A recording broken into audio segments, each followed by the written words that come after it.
The Seattle Mariners, they snapped a 5-game losing streak yesterday behind the arm of one George Kirby. His first 3 starts this year after coming, he was hurt to start the year. So yesterday was his 4th start of the season. First 3 did not go great. He had an ERA of 11.42 through his first 2 starts. And I believe going into yesterday it was around 8.5 or so. But yesterday, 7 innings, 2 hits, 2 runs, both earned, no walks, 14 strikeouts. 14 of 21, pretty good. That's not too shabby. Yeah, I mean, 2/3 of your outs are coming via the strikeout. You're locked in. You're in the zone for sure.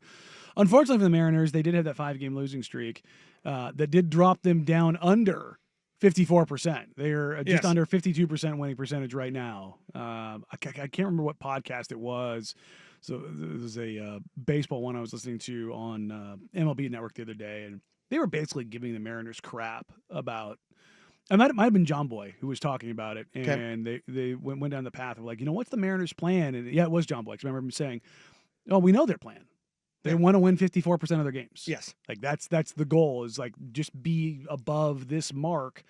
And because they were talking about the trade deadline coming and what moves they may or may not make, and you're hoping that your young superstar kind of finds his groove at the plate. Mm-hmm. But you've got a legit Cal Raleigh, right? Oh no, wait, you're talking Julio. Yeah. Come on, Julio, wake up, buddy. What's interesting is ESPN, MLB.com basically I think they both have stories out today that say that the MVPs are locked up.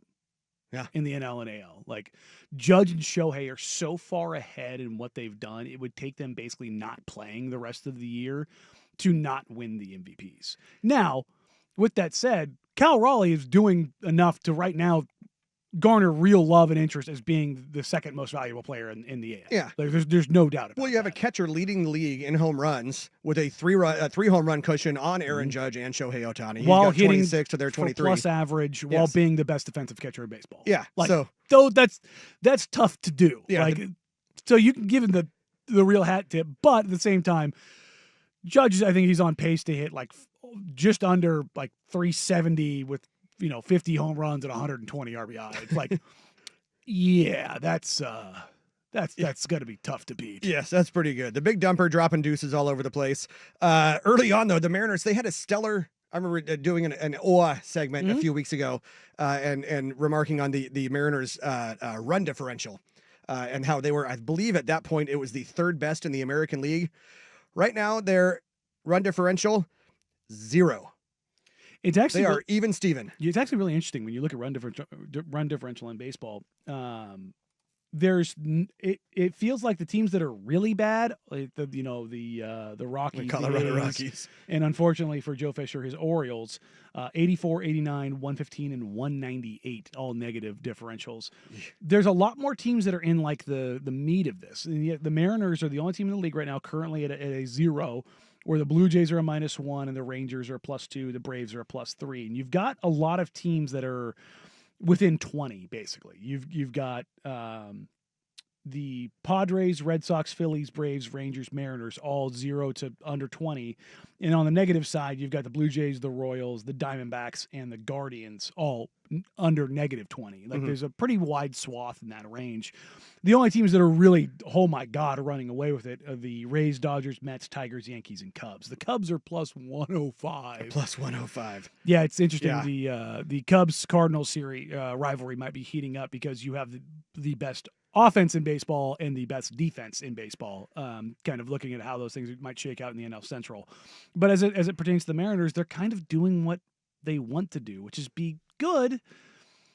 But is it good enough? And are they going to make enough? Are they going to make a move or enough moves to vault into that next tier? So do we think, are the Mariners, will they be buyers? I think they will, but it's like on the secondary market. Yeah. You know what I mean? Like, they're not going to go get a star. No, but can you they'll go get a decent bat. Can you go get a Teoscar Hernandez? Mm-hmm. Weird. It's almost like he could have used him on that roster at one point. Yeah, maybe if you had paid $1 million more and kept him so he didn't go sign a 1-year deal with the Dodgers. Yeah, that's the thing is like, will ownership greenlight the front office the opportunity to go out there and get somebody to protect Julio and Cal Raleigh? Yeah, because you can't go too far with just that pitching. Yeah, and then basically a bat and a half. Yeah, like number one, Julio has to figure it out. Yes. Number two, they need some more run support in there. You need some more power. And maybe you go get a guy who's not as much power, but maybe you get a higher average guy that's out there and see what can happen.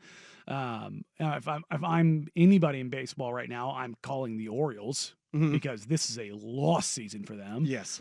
If you can go, even though they did just sweep the Mariners, they did, but.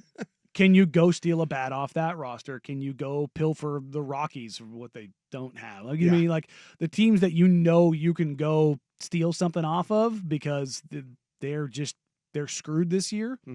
I think that's the path for the Mariners. Let me put it this way for you, Rusty. I was just going to point over to our resident Mariners expert and get your viewpoint here. So yeah, go fire away. I really appreciate it, man. I think if you just take Donovan Solano off the roster and you add Ty France, who has been hitting his booty off for the Minnesota Twins this season, to this current Mariners roster, and this once again just shows the Seattle Mariners' ineptitude, I think that you would actually have a team still in first place in the AL West despite all the pitching struggles. They're still, once again, and yes, that is their moniker, 54%. And by the way, that's what the wild card spot in the AL West is. I think 2 or 3 times, or in the AL, 2 or 3 teams are tied for the AL wild card lead, and they're all sitting at 54%. But essentially, the Mariners have been 2 bats short, and getting rid of Ty France and not signing anybody this offseason has left them 2 bats short. Well, now, so let's see here. I believe I heard you in one of your award-winning Sports Center updates say, are they calling up my countryman, Dominic Canzone?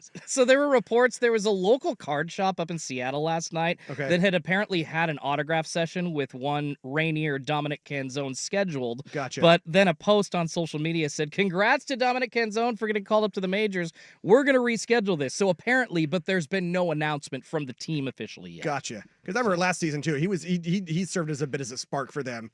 He had a little bit of, I remember it's a pop in his bat. He's got pop, but the unfortunate thing about him is he's like a 4A guy. He hits home runs down in Tacoma, and every time he comes to the majors, he looks lost at the plate. But you know what? The Mariners are giving a lot of at-bats to a lot of very, I'd say, not major league average players right now, so can't hurt him, I guess.